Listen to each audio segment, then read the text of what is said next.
Radhe Radhe everyone. So আজকে আমি চলে এসেছি আমার স্পিতি ট্রিপের এপিসোড 4 নিয়ে, যেখানে আমরা পাহাড় আর নীল আকাশ পেরিয়ে কাজার সাইট সিং করতে বেরিয়ে গেছি। আর আজকে আমাদের ফার্স্ট ডেস্টিনেশন হলো গিউ মামি স্তূপ অ্যান্ড মনেস্ট্রি। এতক্ষণ ধরে হালকা পোশাক পরে চালিয়ে নিলেও এই জায়গাতে এসে পরতেই হলো বাধ্য হয়ে শীতের পোশাক। অনেকটা হাই অল্টিটিউডে থাকার কারণে এখানে প্রচণ্ড হাওয়া আর তেমন ঠান্ডা। এইবারে মনে হওয়া শুরু হয়েছে যে পাহাড়ে ঘুরতে এসেছি। লাহুল স্পিতিতে যতগুলি হাই অল্টিটিউড জায়গা রয়েছে তার মধ্যে এই গুম্ফা আর মনেস্ট্রি হচ্ছে অন্যতম একটি। কিছুটা হাঁটা পথ আছে গাড়ি যেখানে পার্কিং করবে সেখান থেকে। সো খানিকটা হাঁটার কারণে এখানে একটু শ্বাসকষ্ট হবে কিছু কিছু মানুষের, বাট যারা ভীষণ ফিট অ্যান্ড হেলদি আর প্রতিদিন একটা ভালো পাংচুয়াল ডেইলি রুটিন ফলো করেন তাদের হয়তো অসুবিধা নাও হতে পারে। ওই দূরে সেই বরফে ঢাকা পাহাড়, আর এই হচ্ছে স্তূপ। আর এখানে একটি গ্রামও অবস্থিত। এই গ্রামটার নামই হলো গিউ গ্রাম। এই গ্রাম ঘিরে আশেপাশে যে পাহাড় রয়েছে তার মাটিটা কালো রঙের। আমি এবার আপনাদের দেখাবো গিউ টেম্পলের 500 বছর পুরনো মমির। ইতিহাসে পড়েছি মমি আবিষ্কার করেছিল মিশরীয়রা, কিন্তু এই মমিটির কি ইতিহাস রয়েছে এটাই জানার বিষয়। এই গিউ মনেস্ট্রিতে রয়েছে 500 বছর পুরনো সংঘ তেনজিনের মমি। মিশরীয়রা ছাড়াও তিব্বতীয়দের মধ্যেও এই দেহ সংরক্ষণ করে রাখার পদ্ধতি হয়তো প্রচলিত ছিল। 50 বছর পুরনো এক ভূমিকম্পে স্পিতি উপত্যকা খুব ক্ষতিগ্রস্ত হয় আর এই গিউ মঠ সম্পূর্ণ ভেঙে পড়ে। এই সময় আবিষ্কৃত হয় এই কিংবদন্তি সংঘ তেনজিনের মমি, যার চামড়া, দাঁত, নোখ এখনও অক্ষত অবস্থায় রয়েছে। দেখে মনে হয় এক বৌদ্ধ সন্ন্যাসী যেন ধ্যানে মগ্ন। সংঘ তেনজিন হলেন এক লামা যিনি ঈশ্বরের উদ্দেশ্যে নিজের জীবন ত্যাগ করেন। গিউ মনেস্ট্রি থেকে বেরিয়ে আমরা বেরিয়েছিলাম টাবোর উদ্দেশ্যে, আর সেই দিন টাবো পৌঁছতে আমাদের অনেকটা লেট হয়ে যাওয়ার কারণে আমরা যে হোমস্টেটায় স্টে করেছিলাম সেই হোমস্টেতে লেট নাইটে রেস্টুরেন্ট ক্লোজ হয়ে গেছিলো।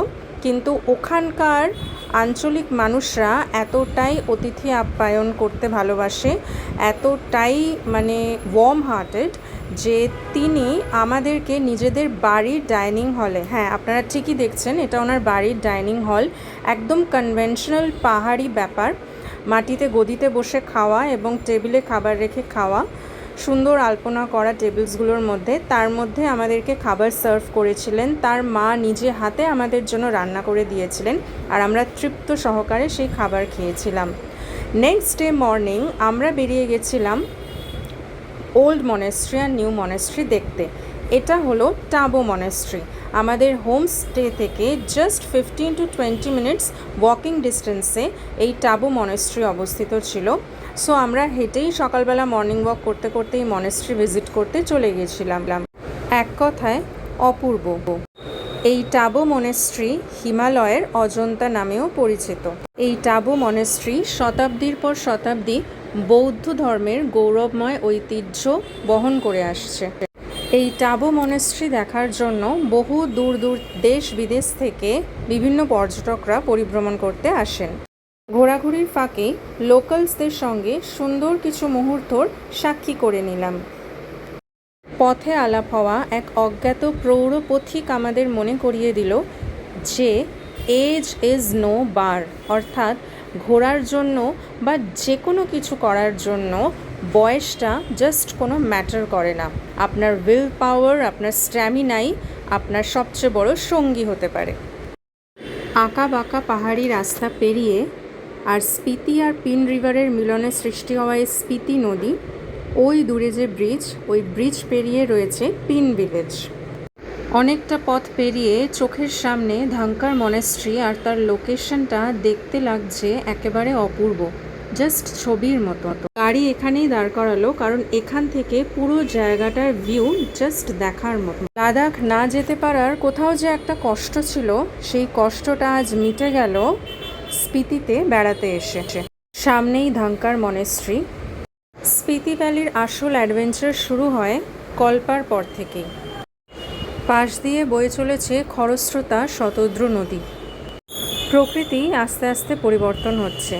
এতদিন আমরা পাহাড়ও দেখেছি, গাছপালাও দেখেছি। এরপর আস্তে আস্তে গাছপালা কমে আসবে, অর্থাৎ রুক্ষ পাহাড়, নীল আকাশ আর একটা আনপ্রেডিক্টেবল ওয়েদার। এতক্ষণ অবধি শুধুমাত্র গরমই লাগছিল, কিন্তু এরপরে আস্তে আস্তে ওয়েদার একেবারে আনপ্রেডিক্টেবল হয়ে যাবে। কখনো রোদ্দুর, কখনো মেঘলা, কখনো বৃষ্টি, আবার কখনো স্নোফলও শুরু হয়ে যাচ্ছে। হাওয়ার এত বেগ, প্রচণ্ড হাওয়া বইছে চারিদিকে, যে ছাতা ধরাটাও মুশকিল হয়ে গেছে। এক হাতে ছাতা, এক হাতে ক্যামেরা, আমি যেন নিজেকে সামলেই উঠতে পারছিলাম না। এই হচ্ছে সেই লাংজা ভিলেজ, আর এইটি হলো সেই famous iconic Langza Buddha statue. Snow capped mountains আর এই ড্রামাটিক ব্লু স্কাই ঘিরে অবস্থিত এই লাংজা বুদ্ধা স্ট্যাচু। সুন্দর এক মনোরম পরিবেশে তুলে নিলাম কিছু সুন্দর ছবি। লাদাখে যারা গিয়েছেন তারা হয়তো দেখে থাকবেন, সেই লাদাখি পরিবেশটাই এইবারে হিমাচলের স্পিতি ভ্যালিতে আমাদের হাতে ধরা দেবে। আর তার সাথে ধরা দিতে চলেছে স্নোফল। একেবারে অনবদ্য একটা এক্সপিরিয়েন্স, যেন মনে হচ্ছিল স্বর্গে এসেছি। এইরকমই একটা স্বপ্নের সফর এই লাউল স্পিতি ভ্রমণ। হিমাচলে ঘুরতে গেলে নিশ্চিতভাবেই পাওয়া যায় স্বর্গ ভ্রমণের সুখ। আর এই সুখ হাতে করেই আমরা পৌঁছে গেলাম world's highest motorable village and মনেস্ট্রিতে। আমরা রয়েছি 15,000 ফুট উঁচু কমিক ভিলেজে। এটা হলো ওয়ার্ল্ডস হাইয়েস্ট ভিলেজ। এখানেই রয়েছে ওয়ার্ল্ডস হাইয়েস্ট ক্যাফে, আর সঙ্গে রয়েছে 500 বছরের পুরনো ওয়ার্ল্ডস হাইয়েস্ট মনেস্ট্রি। এখানে এলে একটু শ্বাসকষ্টের সমস্যা হয়তো কিছু মানুষের হতে পারে, তাই অক্সিজেন ক্যান অবশ্যই সঙ্গে রাখবেন। এখানেই অবস্থিত ওয়ার্ল্ডস হাইয়েস্ট রেস্টুরেন্ট। দেশ বিদেশের অনেক জায়গা ঘুরে ফেললেও লাউল স্পিতি আর লাদাখ ভ্রমণটা নানান অজানা কারণেই অনেকের কাছে অধরা হয়ে থেকে যায়। গাছের অভাব থাকার কারণে এই অঞ্চলে পাখিরও অভাব রয়েছে। পাখি কিন্তু আপনি কোথাওই দেখতে পাবেন না। প্রকৃতির কি অদ্ভুত সৃষ্টি! কখনো রোদ্দুর, কখনো মেঘলা, কখনো বৃষ্টি, আবার কখনো জোরালো দিনের আলোকে স্নোফল। আর পাহাড়েরও যে কত রকম রং হয় সেটা দেখার জন্য হিমাচল হলো সবচেয়ে বেস্ট উদাহরণ। এখানে রুক্ষ পাহাড় যেন হঠাৎ করেই সবুজের মধ্যে মিলিয়ে গিয়েছে। বরফাবৃত পাহাড় যেন হঠাৎ করেই কালো পাহাড়ের সাথে মিশে গেছে। পাহাড়ের রং এক এক সময় এক এক রকম, কখনো কালো, কখনো সবুজ, কখনো বাদামি। রাস্তা পুরো মাটির। বর্ষাকালে এখানে রাস্তার অবস্থা খুবই খারাপ হয়ে যায়। এখানে কিন্তু পিচের রাস্তা নয়। স্পিতি ভ্যালি কিন্তু একেবারেই বর্ষাকালে আসার মতন জায়গা নয়। এই পথেই আমরা চলেছি হিকিমের দিকে, পৃথিবীর সর্বোচ্চ পোস্ট অফিস। হ্যাঁ, এখন আমরা রয়েছি ওয়ার্ল্ডস হাইয়েস্ট পোস্ট অফিস হিকিমে। সব পর্যটকরা এখানে অনেক আশা নিয়ে আসে, অনেক চিঠি লেখে আর পোস্ট করে নিজের বাড়িতে। নিজের ছবি, লোগো সব কিছুই এখানে অ্যাটাচ করে যায় স্মৃতি হিসেবে। এখানে একটি ছোট্ট সুভেনির শপ রয়েছে, যেখানে বিভিন্ন রকম ম্যাগনেটস, কি চেনস, এমনকি ক্যাফেও রয়েছে। আর ওখানেই পাওয়া যায় পোস্ট কার্ড।